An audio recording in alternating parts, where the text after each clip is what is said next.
The Grappling Hour is brought to you by Luda Gear, athletic support items created by grapplers for grapplers. Fire Grub Meal Prep done right.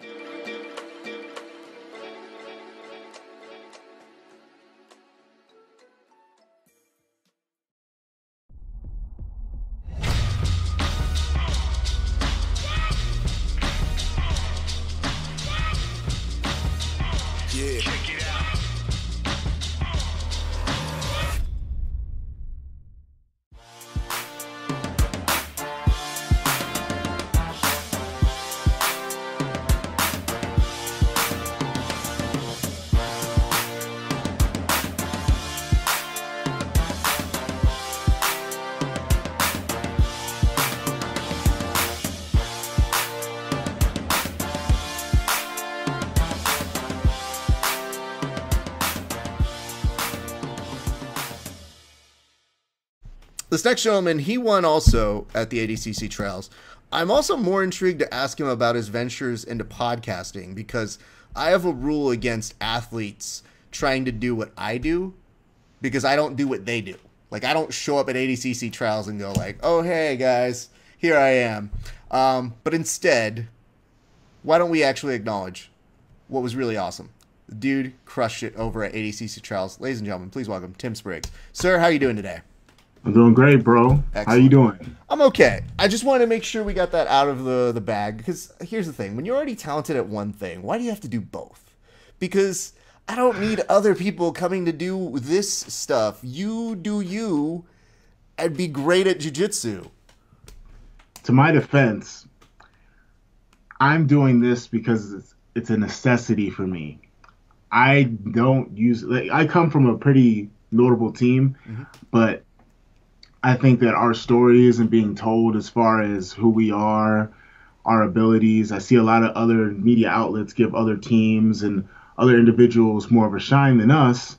And I think there were a lot of misconceptions about who we are, and myself personally. So I figured, hell, I show things from my perspective, and I put myself out there, put myself on, get media attention my way, and not have someone else tell my story or have to rely on a media outlet that may have a grudge against me or some of my other teammates. So I always felt that, don't sit and wait for something that you can do for yourself. And I've always had a history of, I've always been involved in public speaking and performance, and I feel comfortable speaking with people and sharing my story. So I figured, what the hell, I'll start a podcast, and the BJJ Goons was created. Again, the hard part for me is always, why are they doing one? Because I don't want to make fun of them. I have to make fun of everybody who does a podcast. The whole thing is, once you enter the realm, I got to start roasting you. And I'm like, I have no reason to roast you. But now you got a podcast, and I'm like, all right, fine. Tim Spriggs can finish a match in excellent form. Can't close a show under an hour to save his... No, I don't know. I mean, that's not really what I want to do. I like the fact, though, that, if you do feel that way, a lot of people figure that you can tell your story well. But one thing that I do like that you guys are doing is you're explaining things from the athlete perspective. So you're explaining as competitive athletes. What's up? That's my dog. They basically say to themselves, they're like, you guys can relate in a different way than most people who host a show can. Because most of us aren't really competing at the high level you guys are. I think that people would appreciate that aspect of it. You watch ESPN, you see the media's perspective, but very few athletes, if any, have the ability or are allowed to say what really goes on behind the scenes. And I think we give a unique perspective of that as high-level guys on the scene now. And I think it's always cool. It would be cool if I could see what Steph Curry or KD really thought about the league and really thought about what goes on in their lives. Sure. But they can't do that. Well, but I figure since we're in jiu-jitsu, I could do what I always wanted. The other thing that's a little weird is that in our realm, we don't really have a good format for media. So when I show up and I'm the most credible person there, I always get a little worried, because I look around at everybody else and I go, why don't we have something set up when people win that they talk to somebody?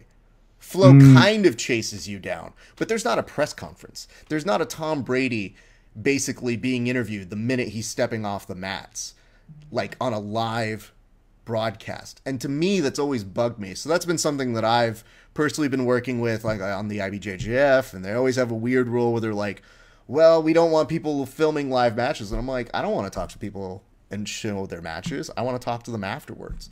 I want you guys to get the proper attention and recognition that you deserve. So that's usually something that I work with. But the analogy I like to say is, I'm like, Steph Curry doesn't shoot threes and go home. He talks to people afterwards. Yeah, and I feel like that's part of the reason why you don't necessarily get to tell your story. Because if that were the case, and we did have media after every single event, you would have those opportunities to say a little bit more of what it is you have to say. So I think we're all kind of angling toward the right thing. Anyway, I'm through giving you shit on that. I'm just letting you know, if you ever see jokes at your expense from the podcasting side, that's where that's going to come from. Because we make memes, and I usually make them fairly nice. But then when other people say, like, I'm on this podcast, I'm like, don't go on their show. Go on my show. Don't fuck them. Anyway, let's talk about the really amazing thing that happened over the weekend. Over the weekend, sir, you basically were entered in the trials. I had a lot of people say to me, because we did a little live broadcast as it was going on, they were surprised that you even have to do trials. So are you surprised that you have to do trials, or is that something that motivates you?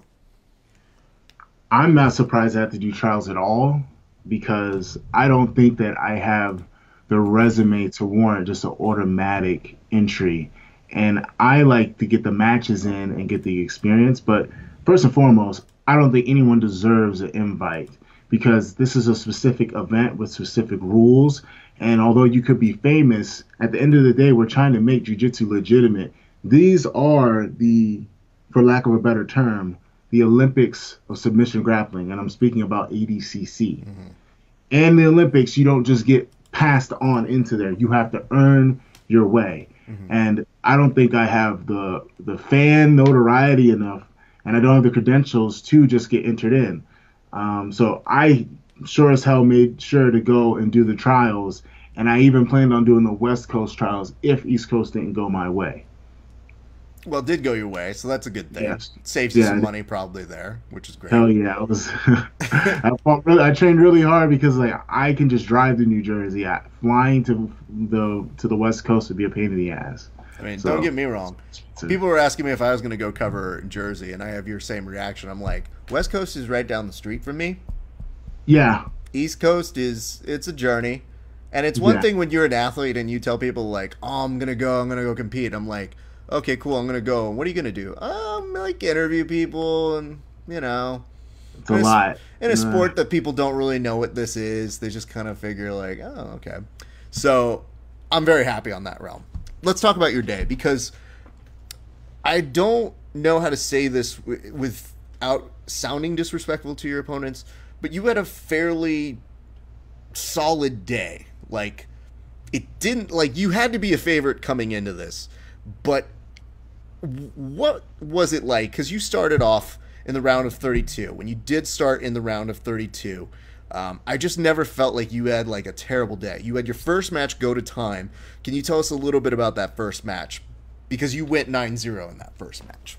Oh, man. The crazy part was I was kind of like cold. Like I wasn't really fully warmed up, because they had us in there for weigh-ins at 9.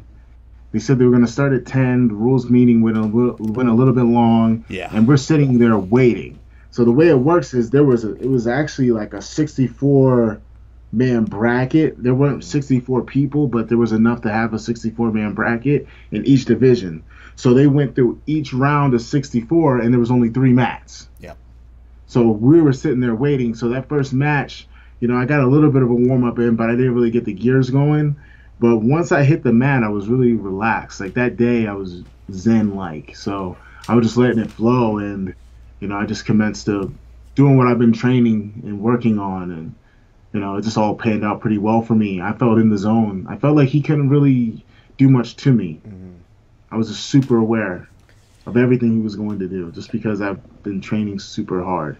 And this is something that I've always wondered, where For you particularly, what is that week like going into competition? Like, where is your like mental game? Where are you, in terms of your training? What does that look like to you? Well, that week I had just gotten back from Mexico, and when I was in Mexico, I was sick as a dog. So I had to spend my whole trip there basically trying to recover in time to get some last few rounds in before I went to compete. Mm. So it was pretty unique. Usually I dial it back a lot. I'm doing a lot of drilling and doing like my conditioning in the beginning of the week and making sure my weight is good.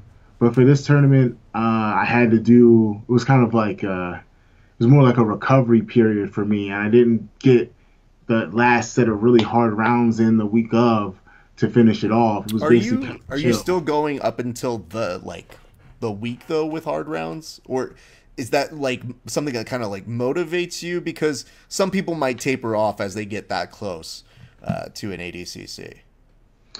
Well, all the time we're putting in good rounds in. We're always rolling. Our level of intensity, it's not like breakneck speed where we're trying to kill each other, Sure. but we're going. So we have that baseline already. We're not training to extreme exhaustion like it's in a camp, but during this time of year we're going hard. So I wasn't able to really do that too much because I was still recovering. I was like had a bad cold. But yeah, I go right up into probably that Monday or Tuesday just to make sure my weight is good and I'm still sharp. And then for the rest of the week from Tuesday on, it's drilling in light rounds, Mm. maybe just nothing at all. Like the last few days, if my weight is good, I'm letting my whole body regenerate. Makes sense. And I guess that helps to understand that why if on the day of competition they're maybe running what might seem like 30 minutes, an hour late, can start to build up, especially if you have a week like that. Yes, So it can be you get to exhausting. that point where you just want to be, you're anxious. You just want to get in there and start competing at that point. Oh yeah, I was fed up. I was actually looking forward to each match. I wasn't dreading it. I didn't feel anxious. Mm. I wanted to go and execute and just see what my skills could do. Like lately, my whole philosophy on competing and just jujitsu in general has changed. It used to be super competitive with other people. Now it's like, okay, we've been in the lab, we've been experimenting. Now it's time to see how the dice fall. Sure. Either what we're working on is working or we have to refine. And I don't really get anxious anymore. I just am in the zone and I just go for my stuff and I let it flow. Like a lot of guys you'll see they're super tense and they have one line of victory. For me, I have an idea of where I want to start and then wherever the match goes, I can take it there. So when I went out there, I was really excited really to show what I've been working on because within the last since I came back to competing and fully in like March, I've improved. But ever since after Worlds, my game, especially in Nogi, completely two times better. And I wanted to show everyone that, you know, my wrestling, my takedowns, everything. Is it also partially, and again, I don't want to lead you here, but this is just something that I'm picking up from what you're putting in. Is it also partially that you now have a resume that kind of can speak for itself? Because I feel like part of the competition mentality that I see from so many of the young guys who are out there is they're trying to prove themselves, and I think that makes an extra element of tenseness to their game. Whereas I think, people are familiar with what you do, and that they know that when they see you, you're going to get a good match, and that it will have an intensity to it. But now you don't necessarily have to prove who you are. People know who you are, and that now you can kind of pick and choose how you play the game, and there's a certain level of mastercraft that you have to it. I wouldn't say it's that I don't feel like I have to prove anything because I still feel as though I have a lot more to accomplish and I have a lot to prove to myself as far as a resume is concerned because I've yet to win a major tournament at Black Belt. Like I won the trials, which is a big deal. I'd say winning the ADCC trials is a really big deal because it is a precursor and a qualifier to the other most prestigious tournament in all of grappling besides the Jiu-Jitsu Worlds for IBJJF. Mm-hmm. But I haven't accomplished like a Pan Am or world title in the gi, or I haven't won an ADCC title. So I don't think it's that, because I still am really hungry for that. But it came with a maturity as a competitor. As a competitor, I know now that it's not always about going in one straight line and being super tense and like, I got to get this takedown and get to this position. A lot of the magic that happens in these matches and a lot of your growth as a competitor to improve happens when you are fighting loose. Mm-hmm. And what I mean by loose is not sloppy. What I mean is you're flowing, you're letting the match come to you, because every match tells a different story.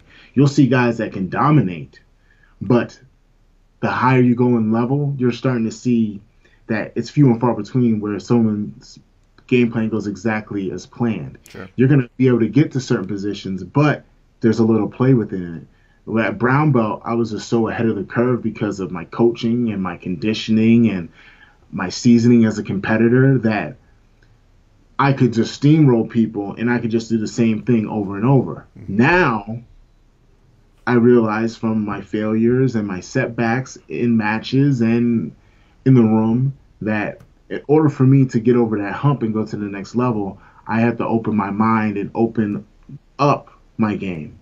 A lot of people consider me just a takedown guy and a guard passing guy because I was so focused on doing just that. Now, in practice, I'll pull guard half the time. I'll go for leg locks. I'll go for all types of crazy stuff. And then when it comes out in these matches, you're starting to see it. Like I was going for foot locks in the tournament. I was doing takedowns with a guy that was a Big Ten champion at one point in college within the last few years. And that's all because I'm opening it up. In Nogi, it used to be just blast doubles and knee cuts. Now it's, I'll stand with you, I'll pull on you, we'll do this, I'll go legs with you, it doesn't matter. So that's been the change. It's not so much that I don't feel about I have to prove something. It's that I'm accepting the process. I'm not rushing anything. If I open up and let I say send all the nukes, when I send all the nukes, good things will happen. That's intriguing. That's a very cool perspective into, like, I guess, what is your kind of grappling philosophy when you are competing? Many people have different places. For you, it's interesting to note the difference between saying prove yourself at a certain level, because I feel like every incremental level that you get at, especially from what I've seen from black belt competitors, is there is a little bit of a difference. So that maturity that you're talking about is, I think, closer to what I'm referring to in terms of not having to prove yourself on a circuit where you kind of have a mastery of it. But you're saying that it's more so like you still have the hunger to prove yourself because you're still hungry to get those titles, but you've come with a better perspective that now is going to where your game's matured. So that makes sense. One thing that again, as I'm watching this live though, part of the reason why I want to explain why I think so many of us feel you have to be, if not a favorite, a threat, is that I like hearing you saying that you're going to mix it up, but this tournament does seem to play to a lot of your strengths. So when you are in an ADCC rule set, do you feel more empowered? Do you feel like this is your element? Is there another rule set that you like better? Because for me, I keep thinking, you know, takedowns plus good jiu-jitsu means, you know. Yeah. I enjoy the rule set. However, it is kind of weird that there's no points for the first half of the match. Because in my philosophy in competing and in combat sports, if I'm going for the win, I'm going for dominant position right away. And the way I've gauged my game is that big moves, big points, guard passes, mounts, back takes. It sucks though because guys are super defensive now, especially in no-gi. Like you'll have guys that are getting mounted and they'll tuck their chin to their chest, hands up to their neck, and won't do anything. And then when points come on, they start to come alive, or they'll try to get to some weird funky position and let the clock run, and then you go into overtime. you know. So that's been an adjustment for me. So it's going to require me to go for more submissions. Hmm. I kind of find the rule set to be very favorable to my style, but I don't really have a favorite rule set. To me, I don't care what rule set it is. I say this all the time. Any time, any place, any rule set. I don't have a favorite because I prepare for everything. There was a time when I had a favorite like between gi and no gi, but now it's like I can't even choose anymore. I used to love gi more. I thought no gi was trash. Now I'm doing a lot of no gi, and I'm like, oh man, gi sucks because you can't do heel hooks. So I'm just a mixed match of everything. I'm doing a little bit of everything, How'd so I don't that have. switch happen? Because I feel like that's something that might give us some more intel and to teaching people who do have that perspective. There is definitely a perspective for a number of people who are like, nah, nah, nah, I train this. You can ask them, you're like, oh, do you do gi or no gi, or do you train like this? And they're just like, I like one of them. So like, what switched for you to appreciate both? In order to be considered the best in the world in grappling, you have to be great at both. Mm-hmm. And my goal since day one has been to be a great jujitsu or grappler, whatever you want to call it. Mm-hmm. And if you pitching yourself into one over the other, you can't consider yourself the best. Each has their drawbacks. Each have their myths behind them. There's a myth in the gi that says that you can't be good at no gi unless you do the gi. Then there's a myth that no gi is more practical for the real world. So they both have their cult like following in within their fan base. Mm-hmm. And I will say this: in the few years, I think that gi and no gi are going to be completely separate. They're going to be considered totally different sports. Mm-hmm. Just from where I see the game going. I mean, I could delve deeper into that maybe at another time, but as far as which one I prefer or the better, I'm going for all of it. And in order to get paid, in order to get attention, and have the best chance of doing that, you have to do everything. You have to keep yourself busy, and you have to stay in the public eye, and you have to win everything. Mm-hmm. Makes sense. Let's continue on. So your second match, because I want to go through these. I thought they were pretty well versed. So second match, you're able to win by points, 3-2. What stuck out to you about that match? The score, because that guy didn't score on me. That was not two for a reversal. There was no point in that match where I could see how. I think they gave points to the wrong guy. I could be wrong, but I didn't get swept or anything. From what I remember, I could be wrong. But yeah, that's the first thing. But what threw me off, I was on his back for a while. I was going for the choke. I thought I had the mount pretty secure, but he just kept on wiggling away. And I was, in my mind, I was kind of pissed off. I was like, man, I had this guy's freaking back. I was mounting him, and he just scoots away and rolls away. So I'm like, I really got to turn it up. And I kind of put myself in a compromising position. I was like in a weird half guard type position, trying to go for a knee cut. Mm-hmm. I don't remember specifically. But, you know, my coach, my teammate Ty was like yelling at me, come on, you got him, you're about to break him. So I just kept pushing the pace and got the pass. And that was probably my toughest match of the day, I'd say, just because it was down to the wire and I had been exhausting all of my attacks to try to finish this guy, and it just wasn't coming together. And I have to admit, I was pretty frustrated, but it ended up being good. I ended up pushing through. And a lot of that is just seasoning, but it also is the mentality in the room that I have is like you just keep going until you break the guy or the time runs out, but they have to take it from you. So I wasn't going to sit back and wait for overtime or for help from the judges, and I just kept pushing the whole time. Does that then give you the fuel? Because the next round, it makes a pretty clear statement when you make a 5-0 round for your, I believe, quarterfinal. That's about the time where I was getting in the groove of things. Like my body had finally woken up. I had a couple matches under my belt. I had the mojo going, and you know that match was pretty good. I think that was the one where I almost broke the guy's arm with the straight arm lock from standing. So yeah, I was really feeling myself at that time, and you know, ended up in my typical position, got there, and was ready to dominate. You know, was just going around the legs, just really trying to go for the finish because I get a lot of flack for not finishing people, but by God, I really do be trying to finish these guys. I mean, if I wasn't trying to finish these people, I wouldn't be getting such high scores and blank and pitching shutouts. So yeah, it's Does hard. that Like bug you though? Like, because one thing I always say is consider the source. And half the time when I see people who are complaining about people who don't finish, I just think, okay, who's complaining about it? exactly. Floyd Mayweather made millions and millions of dollars by not finishing people. So I look at it like this: if I completely blank you out and you can't do anything, and all you can do is play defense as a professional, where your job is to not get submitted, good on me.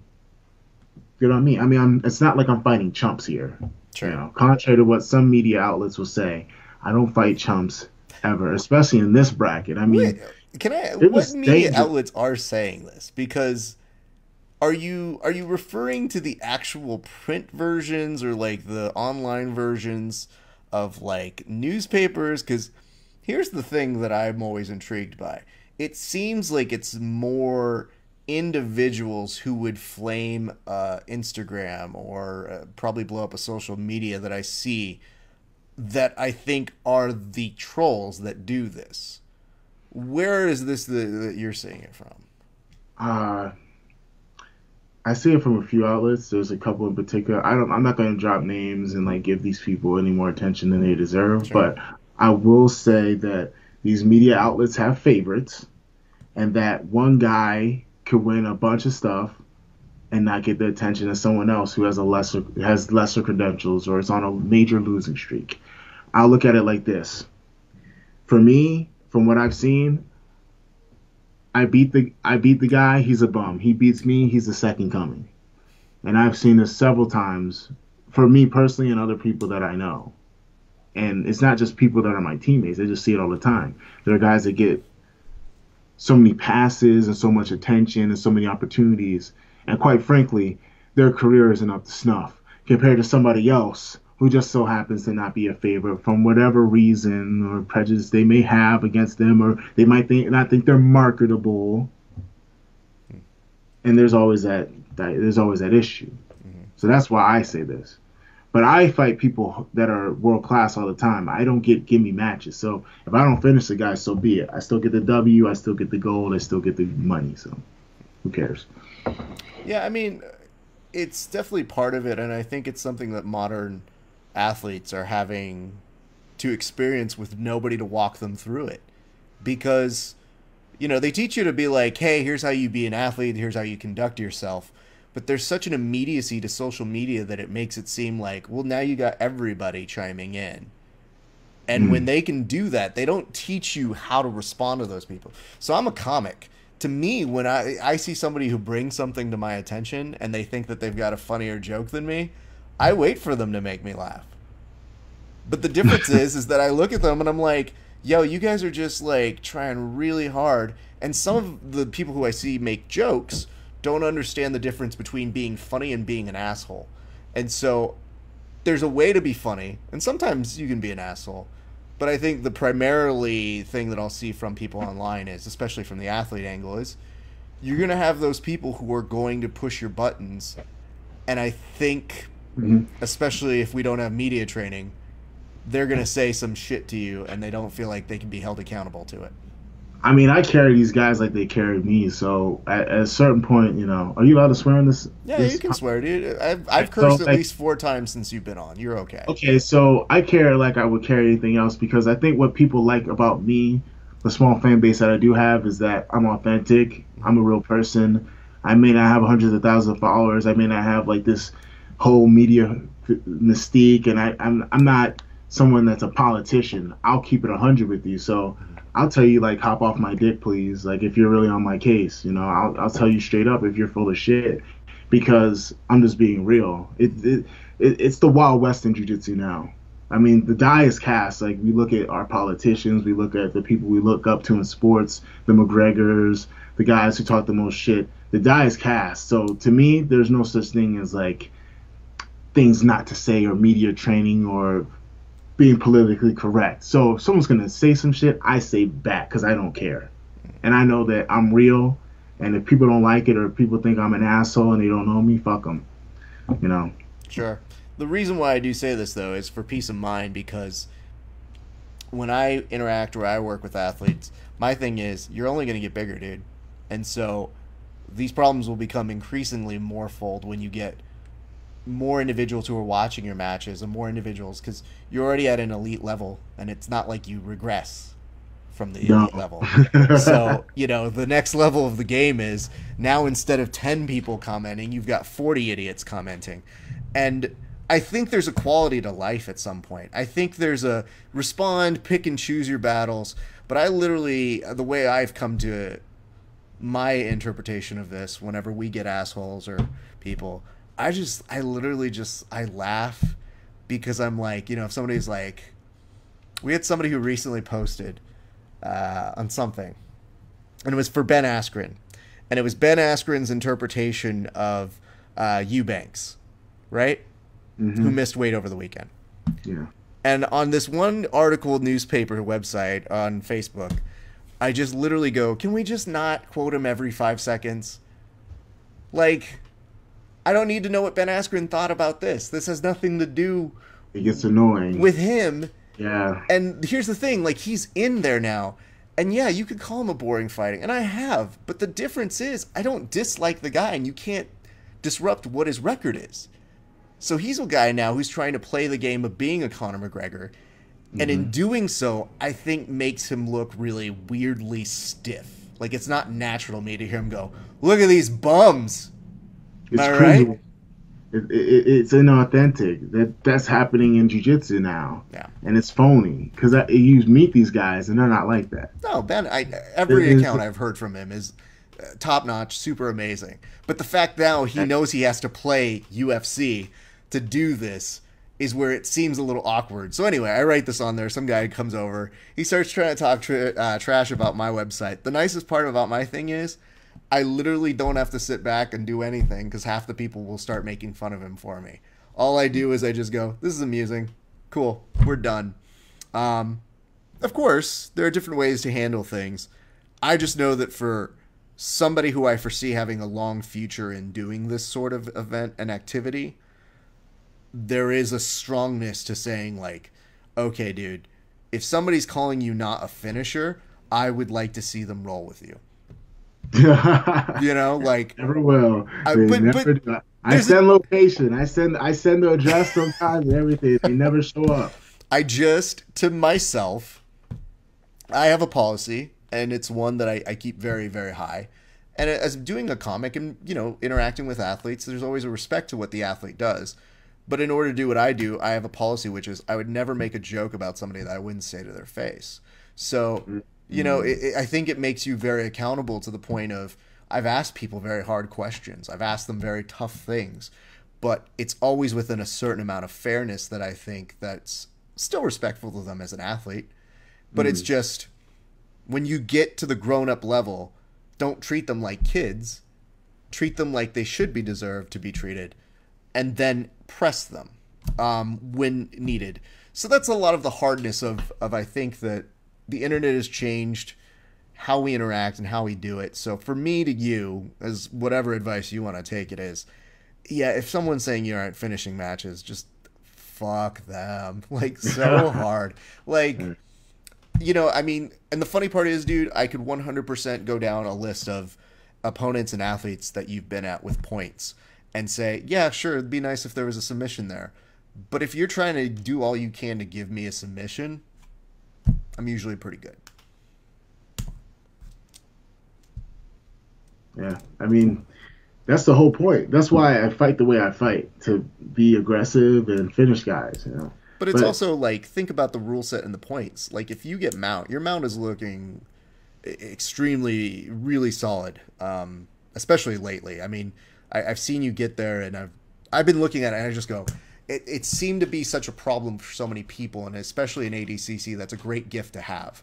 So, you know, there is that. Let's talk about your semis, because the semi was kind of wacky. It was amazing in the sense that you got this great guillotine that you were able to essentially just jump straight into. What was weird was how it was running out. And it doesn't seem like they hold consistency for how they ring out and ring back in.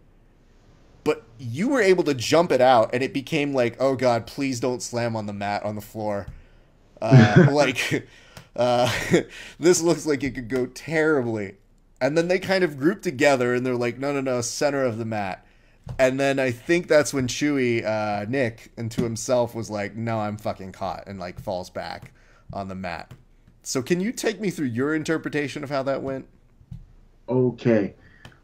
I've been training wrestling for the last couple years, and I'm a proponent of pulling the head down and clubbing. Mm-hmm. And what I was doing with Master Lloyd and the guys at Tim Spriggs was we pull the head down, just simple guillotine stuff, you know? Mm-hmm. First day of Jiu-Jitsu, simple guillotine stuff. It just so happened that when I pulled his head down and reached over, his head stayed down long enough where I could hop over and reach for his neck. I wasn't expecting for him to posture up. I thought he was going to try to shoot for my legs. So when I started feeling him pick me up, it was like a roller coaster. I'm like, well, I want to get this finished because I'm already been fighting all day, and I'll just go for the ride. Yeah. So I just hopped up, locked my legs, and I had it in. Master Lloyd always would say this, and I would never believe him because in practice he'd make us drill it in a way where it was like very isometric. Mm. That is like, when you get it on, shorty, it's going to be tight. And I was like, okay, Master Lloyd, whatever. It'll be tight. Yeah. I'm probably going to have to squeeze until my arms explode. Mm-hmm. When I had it locked in and cinched, it felt like nothing. So when he started walking out of bounds, I was like, oh, okay. He'll probably slip his head out. But he wasn't getting out. Like, he was trying to pull. He wasn't going anywhere. And then the ref, Greg J., who's a really good referee, he didn't stop it. Mm-hmm. Which I give a lot of credit for because some referees would stop, even though you're really not supposed to if there's a submission. Right. And if you look at the video, my teammate, Ty Ryan Murphy, he was standing there too, so they were like hands out like this. Like, oh. I didn't notice it though. So when he started to fall, I was thinking, well, shit, I'm probably going to have to forward roll, or he's going to try to do the thing where guys like do a back bump and try to give the guy that's giving a guillotine a concussion by making them hit their head hit. Yeah. But the way my hips were up and I was arching my back, if he had done it, I would have been ready for it. And he just fell over to his back and started.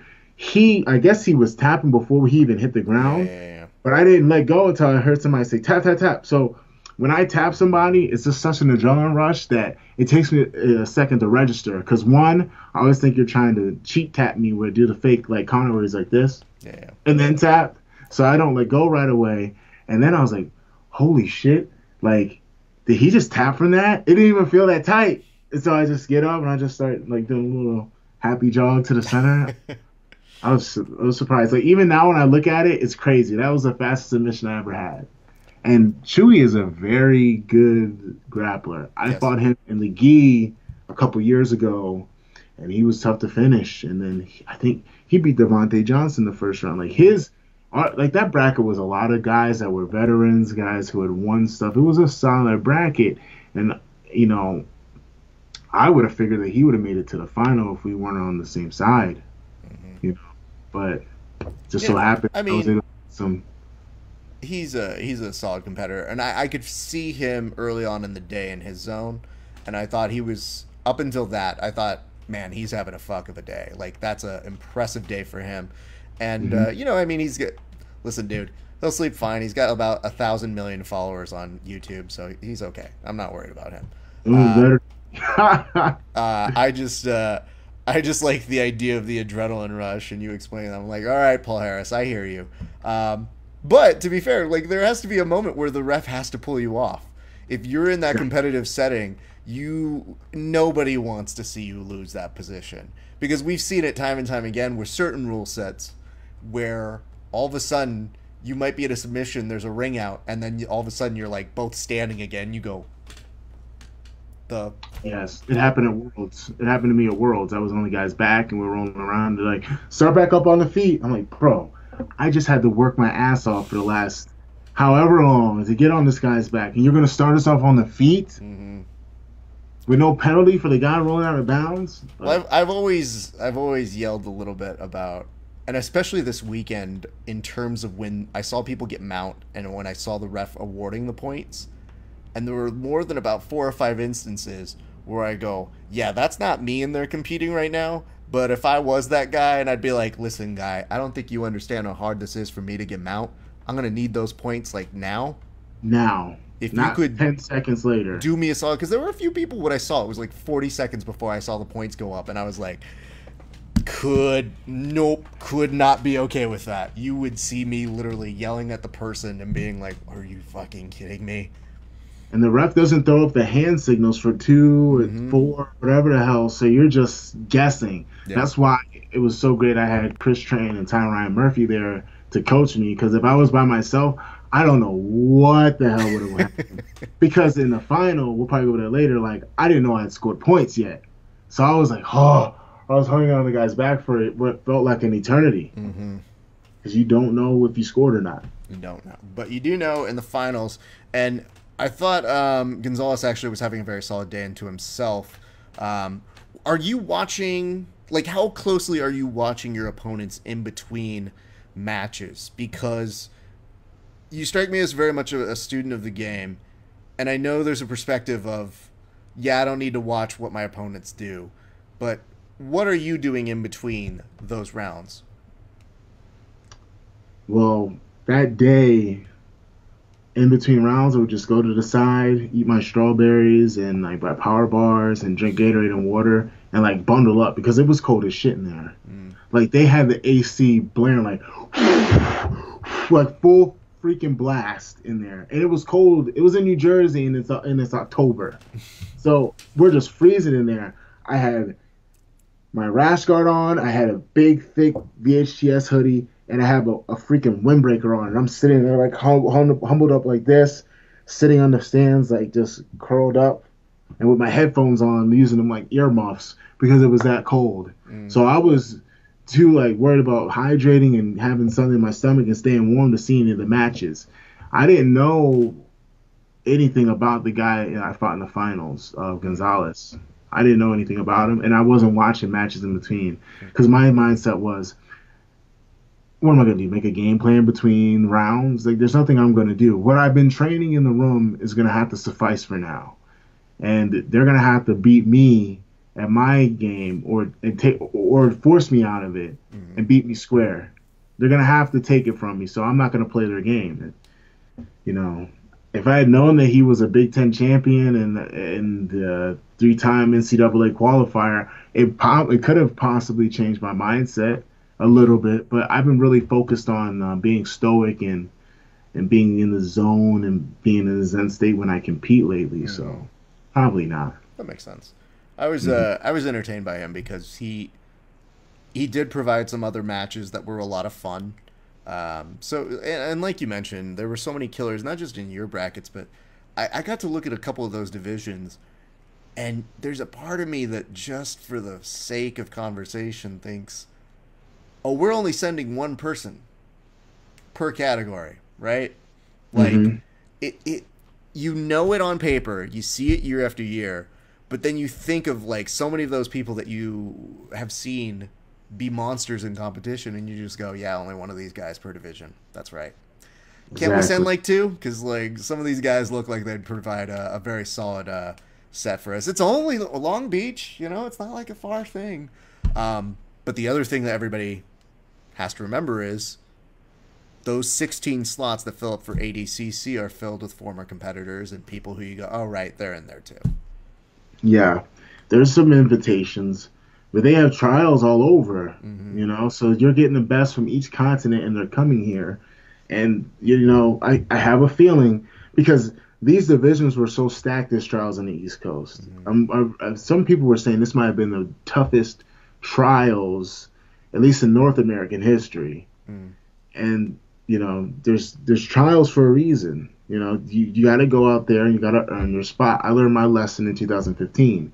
You know, I beat Yuri, I beat Lucas Rocha, I beat Bruno Bassos, Indogi, all in the same day at the 5 Grappling Super League. Didn't get an invite. They invited other people for whatever reasons. You know, to this day, I feel like I could have made a dent in the competition. I fully believe that I would have won. But lesson learned. You can't sit back and expect them to say, hey, we're going to invite you. You deserve a spot. You Sure. can't sit back and just assume. And now we have the West Coast trials too. But like you said, only one guy is guaranteed to go once they win that ticket. Hmm. And I feel as though in a year's time, people are going to be really upset because people are just going to get snubbed. It's jiu-jitsu so popular now and it's growing, and there's so many good guys that it's not like 2007 where there's only like a handful of guys that really come on. I mean, it was just to be such a difference between really good guys and shitty guys. Sure. Now everybody's good. Yep. Anybody can take a match off of anybody, and even lower belts. Like there are brown belts there are brown belts there that could have won. Yep. Like Jimenez, he could have won. That He's a kid's brown. great, man. He's Fantastic. you know what the worst part is? You look at him and I was talking with Tex about this previously, which is you look at them and you think, oh my God, they're here forever. Like they're going to be a problem for 20 years because these kids haven't even, one, hit their prime yet. Mm-hmm. Two, they're still in that athletic phase of instinctual recognition of position, Mm-hmm. where they haven't even hit, if they hit that and their athletic peak and they have that much mat time, they're going to be the worst as a competitor to just have problems everywhere. Yes. So for me, I'm like, man, no, that kid on a very short list of people to watch out to, the Rotolo twins. I mean, there were a lot of people who made huge names for themselves that day that I said, you know, the worst part is sometimes the athletes don't know. They might not have won, but they definitely made a case for themselves. For the people who are really watching and are smart, they're keeping an eye on those people now. Absolutely. Yeah, the future is bright for the sport. Absolutely. So what do you do to celebrate when you do win? Because, you know, we make it through here. Now you finally, you get what you wanted to accomplish. You just finish with that division wrestler. What happens? What does that feel like? And where are you mentally? I'm still kind of on cloud nine. I'm still really happy. Uh, it's the biggest accomplishment of my career so far. In my mind, in my heart, I think there's only two tournaments that really matter if you're trying to say you're a great grappler, and that's the Worlds, the IBJJF Worlds in the gi, Mm-hmm. and it's the ADCC Championships, the world title. And I'm halfway there now. I earned my spot. You know, I'm going there to get double gold. That's the final two. I made a promise to myself when I returned to the sport that I was going to give everything I can to finally get those goals accomplished. And just within the last 9 months, I was able to win a trials. I had never won a trials before. I came up in a predominantly IBJJF gi-based era, like training environment. We did mostly gi. We only did a couple no-gi sessions here and there. And I was able to make that transition this year, and I had the best performance so far. I was mentally, spiritually, physically, I was at my peak. So to celebrate, I've just been recovering because I went to war. You know, I'm trying to relax and just soak it all in and try to have a good time. Like that night, I went and watched the UFC fights, had a couple beers, some other extracurricular activities, but I went right back into the mats because it's inspired me and it's motivated me even more because I have a whole year. Yeah. What starts the clock back all over again? You know, Yeah. You accomplish the main objective to get you there. Yes. But now the new main objective is, like you just mentioned, you want a double gold. So, you know, that doesn't start with you sitting there and going there for so long. I want to make sure you know this. I've been interviewing people for years. I've never heard anybody say that their reward to themselves for winning a major thing was to recover. So I want to make sure you understand how ridiculous that is. The one thing I'm curious about is whenever they say ADCC, maybe you're like me, maybe not, but in your head you think exotic, foreign land, going somewhere else. Your ADCC that you're going to is Long Beach over here. Does that feel like a competitive advantage, or are you one of those people who would have been like, no, I kind of would have liked to have gone somewhere? I'm used to going to Long Beach every year. So going to California, I'll probably end up going to California half a dozen to a dozen times this year. Hmm. So I look at it as home field advantage. Hmm.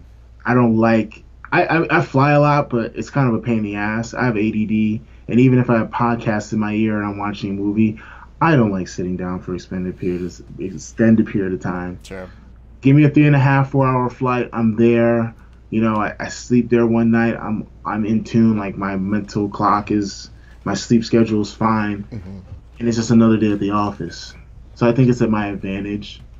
And some people could say that Los Angeles is, or California is its own weird special place in and of itself.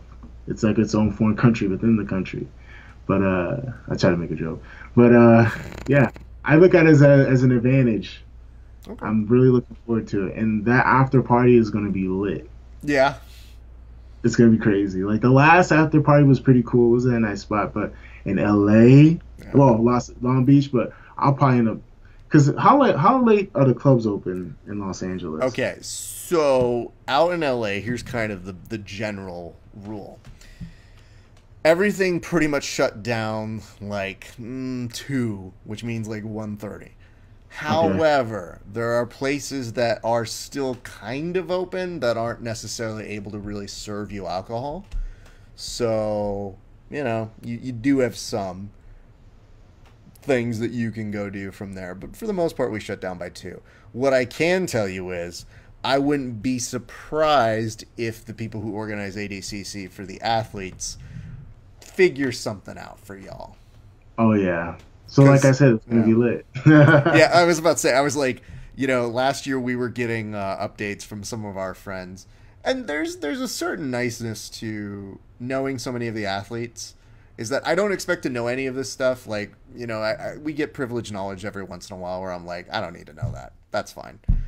But there were a lot of videos that got sent to me that night, and I was just like, y'all are having too much fun Oh over yeah. at that ADCC, and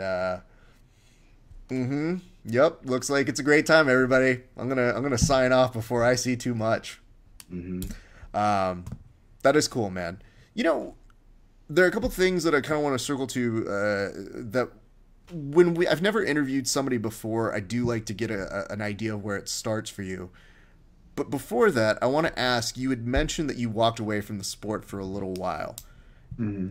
How long was that, and why did you walk away? Mm, let's see. I would say about 2017. After I think it was a Pan Am's or something. I just like mentally and physically, especially physically, I was kind of out of it. I started doing jujitsu when I was 16 years old, and I've been addicted ever since. I went away to college for 4 years, and I was a full-time student. I rarely trained, but every day I would work out. I would watch as much jujitsu footage as possible, and I went to a local gym to train maybe once or twice a week if I was lucky, and I was still able to have a lot of success. Like my first year at purple belt, hey, I won Europeans at blue while I was a full-time college student. Pan Am's, Europeans at purple, full-time college student, and I've always pushed really hard. I really pushed myself, and I was hard on myself because I really wanted to win.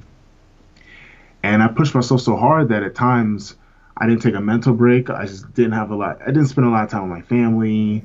I felt like I was missing out on a lot of things. I was a dope ass, broke ass grappler. Like I was great at grappling, but I wasn't really making a lot of money, and I just was going through a lot of stress. And in your 20s, it's a lot. It's a lot. You see all your friends being successes in different things, or your body's broken, you're getting beat up every day. I mean, I'm clean. I don't do steroids, so a 2-3 a day workload, trying to train like I'm an Olympian, and my body's broken down, and I'm broken, and I'm still a new black belt, so no one's gonna really vouch for me as far as being a great instructor for seminars or privates. And on the team that I'm on and all the hate they got, it was just a lot. It was hard to make it. And at a certain point, I said to myself, I need to take a break. You know, I need to see if this is what I really want to do. I've been so focused and dedicated since I was 16. I don't even know what I really like sometimes. So I decided to take a break. I got a regular job. I got health insurance. I lived a normal person life, and it kind of sucks. You know, you're an artist. You're a comedian. So every day you're doing what you love. And I saw people that they had other things that they liked, but they lived for work, and it just drove me off the wall. I couldn't do it. Hmm. And I still worked really hard because at the end of the day, I was worried about that paycheck. Mm-hmm. And I got laid off. And around that, but before that, right before actually, within that first year of me working at that place, I seriously considered not doing jiu-jitsu anymore and doing something else. Doing something else with my life, finding some other hobby. And right around that time, somehow, by the grace of God, I don't know if Master Lloyd pulled it off. I'm pretty sure he did. I got an invite for ADCC in Finland. And I'm like, I'm not going to look a gift horse in the mouth. I'm not going to not take this opportunity. So I got off my ass and said, you know what? I'm going to go hard for this. I'm going to give it one good try. And I really started training again, lifting weights, and worked really hard. Still having a full-time job. I still lost, but being in that being immersed in it and having people happy to see me back. Like my teammates were really happy to have me back in the room. And it was good. It felt like home again. So I said to myself, I'm going to try to do this. And around that time, I got laid off. Then I went back to training full time. And I started putting myself out there more on social media. And I started competing way more and traveling way more. And now I'm making something of myself in the game. Just around the time that the sport has taken a new height. We have Kasai 4 this weekend on pay-per-view. The tickets are sold out, and it's on the East Coast, and the community's growing. And when I left and I was falling out of love with it, it felt like it was a dead end. Mm-hmm. Now there's opportunity, and I've matured as an athlete and as a man, and life's good, man. I think I made the right decision. So that's where I'm at now. I mean, I could not imagine you not doing this, if that makes sense. It's a very strange thing. But the other thing that I think is difficult for people to understand is when, especially again, we talked about the modern era of jiu-jitsu and how everything is social media. Like, you guys are growing up on social media, like before our eyes. Whether it's you're competing and we see you compete week in and week out, or you're always there, you're always competing, you're on a fight to win, you're on everything, you're at ADCC. Mm-hmm. So to us, you know, some of us have lived other lives that we had the fortunateness to be able to do, that you guys are still, you know, you're growing up, you're going through life. And so now it's like, you take that year off, it's like, wait, how does Tim Spriggs take a year off? And it's like, well, sometimes you gotta go away to figure out what you love, because you're in the face of everybody every week in and week out, and people don't understand that you could easily get burnt out. And it's also kind of in the same case of a GSP. He made this statement once that was so accurate that I understood what he meant, and it sounded like a crazy person saying it. But he was like, you know, I won this this belt for so long that it now has consumed me, and I need to take a break and I need to retire, because now all I think about is this belt. And I was like, you know what, dude? A lot of people won't understand that, and they're gonna call you a chump.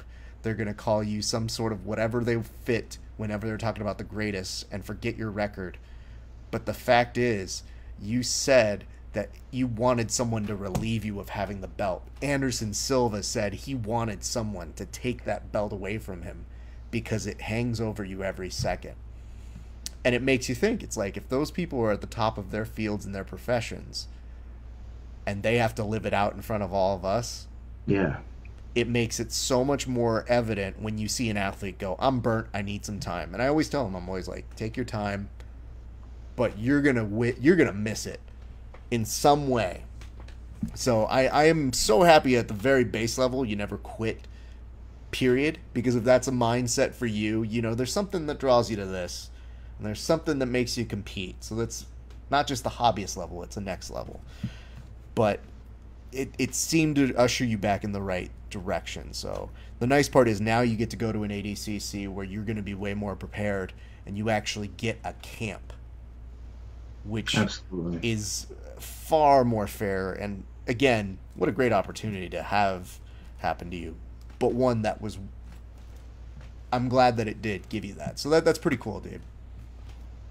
Yeah, I'm gonna take the most of it.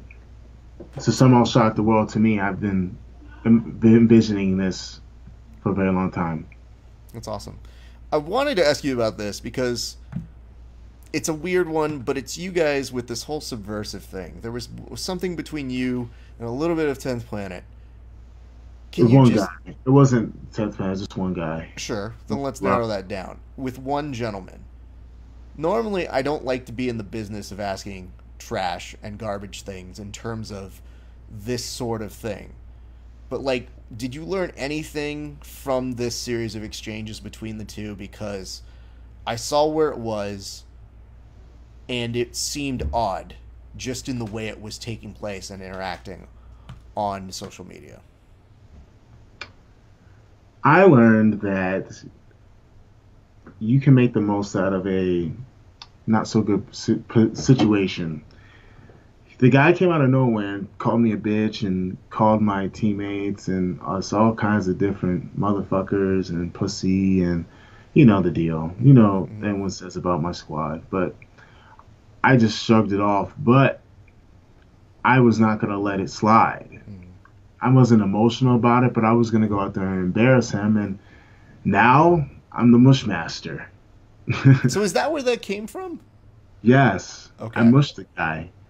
I passed his guard and within 10 seconds, and I mounted him, and I thought to myself, I can try to Ezekiel choke him, I can try to Americana him, but he's probably trained his whole jiu-jitsu career not to get submitted. He's probably trained for this rule set so that he doesn't necessarily have to fight to win. All he has to do is survive and hope that he can hang on my back long enough to win a decision and talk more shit about me. So I may lose the overtime, but I'm going to embarrass you all the way through. So I proceeded to mush him. I tried to suffocate him, and I just got angrier and angrier and angrier. So then I just kept mushing him, like almost like palm striking him in the face. And it's more of a testament to him, to his pussiness, how much of a pussy he is, because he didn't do anything. I mushed him for 10 minutes and he did nothing. So I let my performance speak for itself. And afterwards, he continued to talk shit. And I just said, hey, I already have people that can make memes. I'm getting requests for memes all the time. So if you say one more thing, I'm going to make it so you have to delete your Instagram, your Facebook, all your social media. I'm going to cyberbully you until you disappear. And he stopped. So I learned to make the most of a bad situation. And I have Mushmaster merch coming out very soon. I have shirts coming out. I'm getting them made right now. I paid for a design and everything. Wow. So I'm going to get paid from him talking shit. So You literally just LeBron James that. Kudos to you, kid. yeah. It's LeBron James very famously was told, "Shut up and dribble," and the name of the show that he's going to executive produce based off Shut of up is and "Shut Up and fucking Dribble." dribble. Yes. It's a very smart thing. It's weird because we sometimes get asked about that sort of stuff, like, because we comment on everything. We chime in with our interpretations of things. I love great trash talk. I love great trash talk that is in the element of what is the athlete, what do we know about them, what is fun, what is playful. There was something about that I was like, I don't even want to cover that. It's not. It didn't It's not the line. seem. It was just disrespectful. Well, here's what's the interesting thing to me. I don't know what you did to provoke it, and I don't know how anybody in the situation benefits from that line of attack. Or that line of weird, shot in the dark sort of a thing. And I'll be honest in saying I'm not a huge fan of necessarily going at it between you and him. I just kind of tune it out. And I was just like, I'm just going to be there for the match. And kudos to you. You had an amazing match. It was just one that I looked at and I said, I'll catch up with you guys after this. Because I do know him, and I do know that was, again, how we just talked about where Ben Askren does that thing where you go, that doesn't sound right. It doesn't ring true. There's not really an authenticity to it. So with respect to that, and respect to all of the things that people were saying, I want to give you the opportunity to answer this question, which is, what do you think is the biggest misconception about Team Lloyd Irvin in your eyes? I think the biggest misconception, it's unfortunate because I think I'm just going to say it, we're predominantly black team. A lot of our guys are black or, Brazilian black or, so the misconceptions we get are just what society's misconceptions are of black people and black athletes. They just assume that we're super athletic, that we're not skillful. They assume that we're thugs or there's something suspicious about us. We're mean and we're unapproachable, when it's not like that at all. We're actually very intelligent. We got some people that are like engineers. I'm a college graduate. We are very intelligent athletes on our team. We're very kind. We give back to the sport. Master Donnie, Jamil and all these guys on the team, Master Donnie brought these kids up for nothing, and then they teach the kids classes. I pay it forward. I still teach kids. So we're like a family. We're very nice. We're very approachable. We're very intelligent. We're not thugs, and we love jiu-jitsu. But, you let some people that have beef with Master Lloyd, that have beef with our team, we're just different. We're outsiders. So we're going to get hated on. We're not Brazilian. We're not from California. We don't look like most of the jiu-jitsu practitioners out there. So we're going to get a certain amount of hate anyway. But the biggest misconception is that we're bad people, that we're criminals, that we're abusive. It's not like that at all. Quite frankly, I think it's kind of racist. I'm not going to lie. And it's unfortunate because if you're going to come into the conversation, you're going to come approach us that way or think that we're like that, you're going to miss out on knowing about some of the best jiu-jitsu practitioners in the world, not just the United States. It's a damn shame. I think we're the best team in America as far as we are Americans, and we produce American world champions. We produce world champions. We don't recruit. We don't take kids from places where they're already great and we just put them in a room and beat the hell out of each other and we send them out there and we win major titles.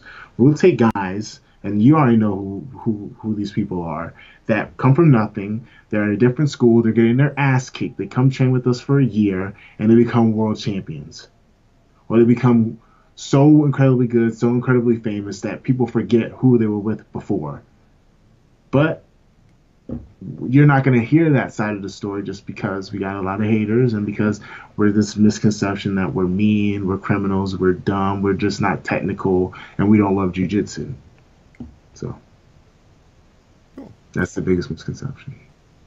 I want to give you time to answer that because, again, it seemed like it is one of those things that people themselves, if you do have a blank slate and you don't get out there, they probably will ascribe what it is they feel they know about you.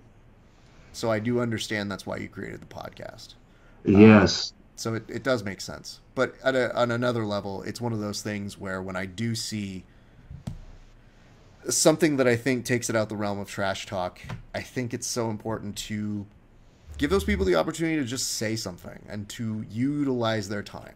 So for me, it's one of those, I always look at it from the perspective of, I've never had a bad interaction with you. I don't really particularly know you, but I saw that you did an amazing performance run over at ADCC, and I happened to comment on your mushmouth, and I was like, I don't know what that is.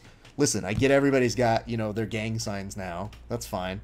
But when I do see you throwing that up, I'm just like, not that it's a bad thing, but as a marketing guy, I'm like, I can't see your face.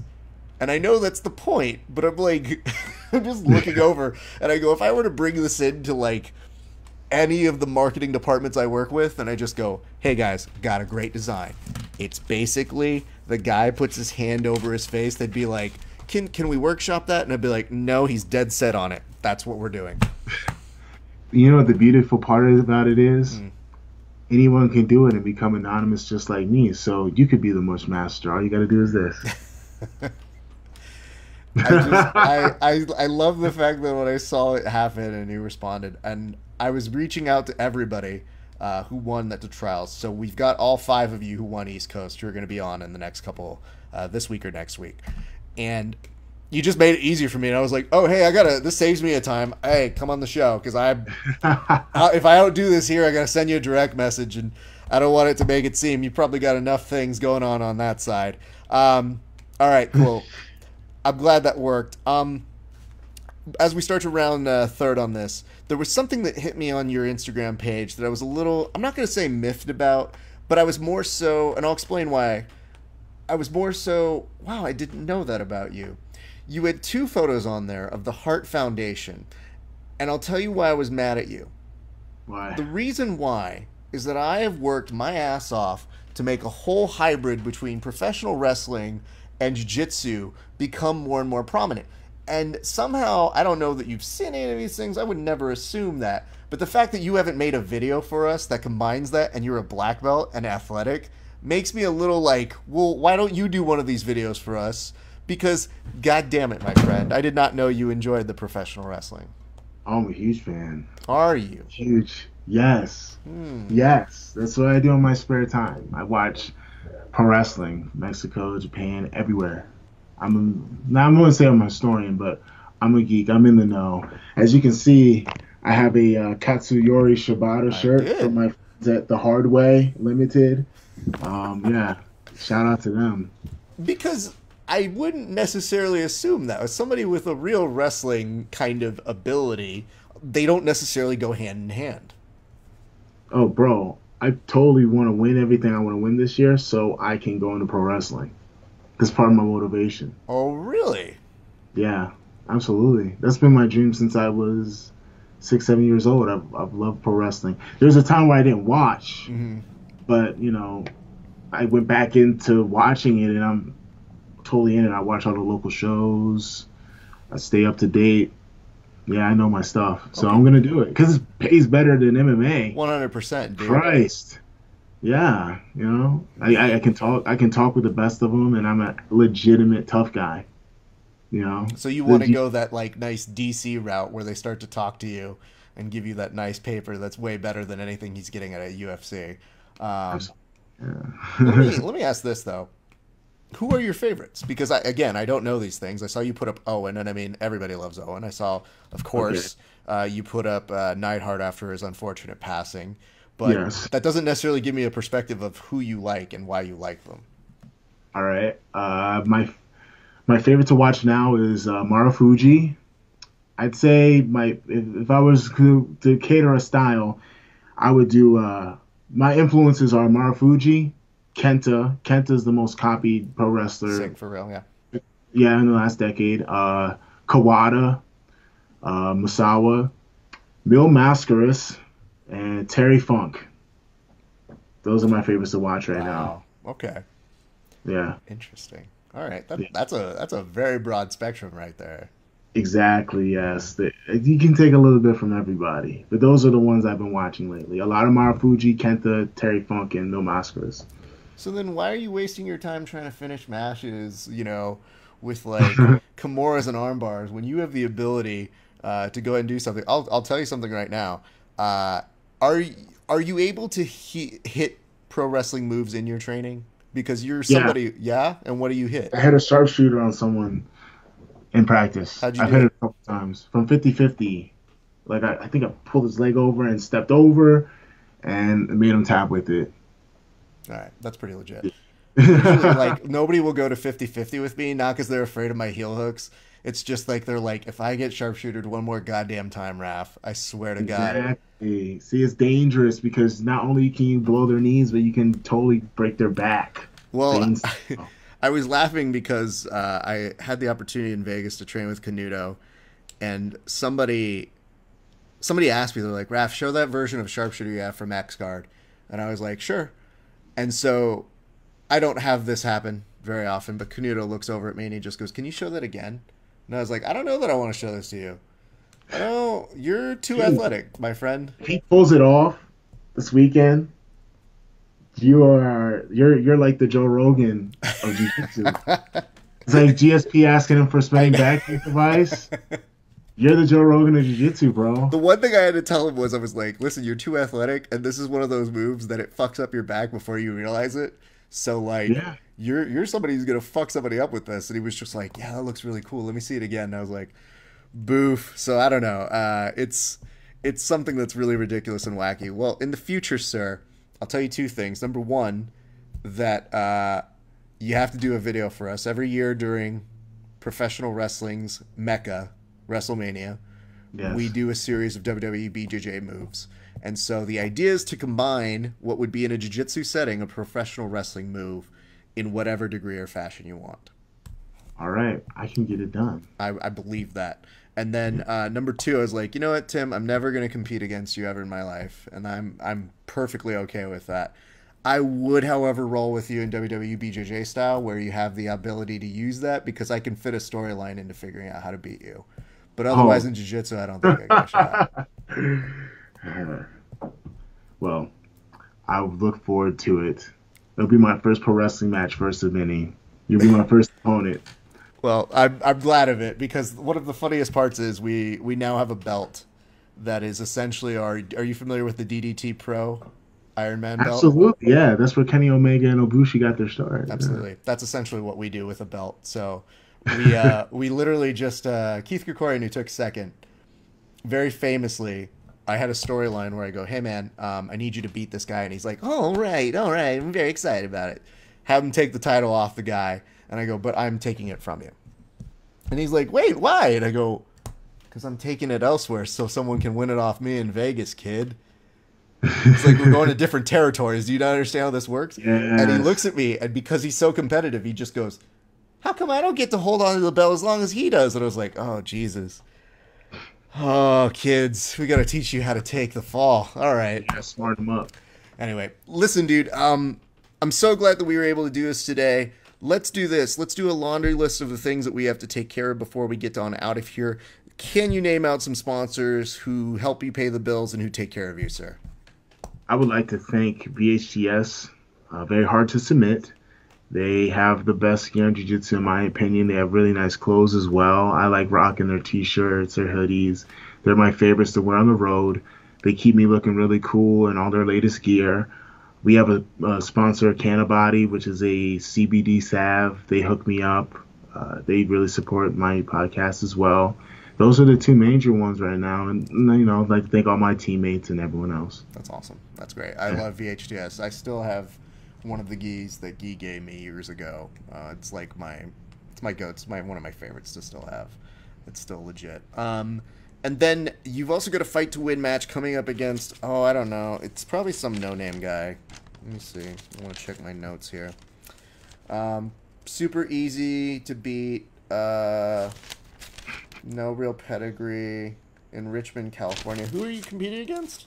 I'm fighting Yuri Samoas, two-time ADCC champion in the same category I qualified for this weekend, 99 kilos. That's pretty dope. So, yeah, two-time reigning defending champion.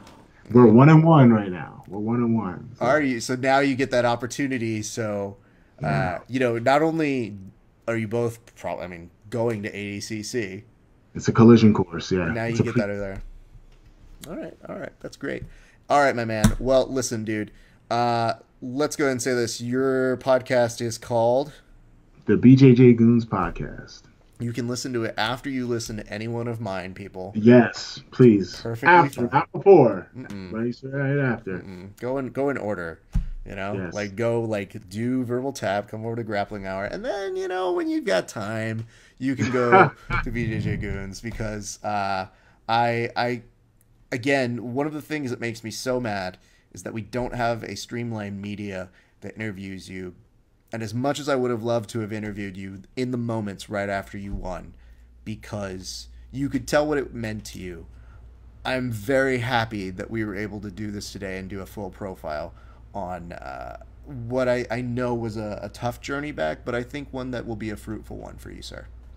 Thank you very much. Thanks for having me. I really appreciate it. It's first time on the show. Hopefully, first of many. Let's not get ahead of ourselves. Ah. No. The number one rule of the podcast, kid, this is how you know you're still a novice at this. You don't promise them they can come back, because the minute they think they can come back, then they think, no, we'll have you back on. I just want to make sure that you guys go ahead and take a look at him. Congratulations again to our good friend, Tim Spriggs. Thanks, guys.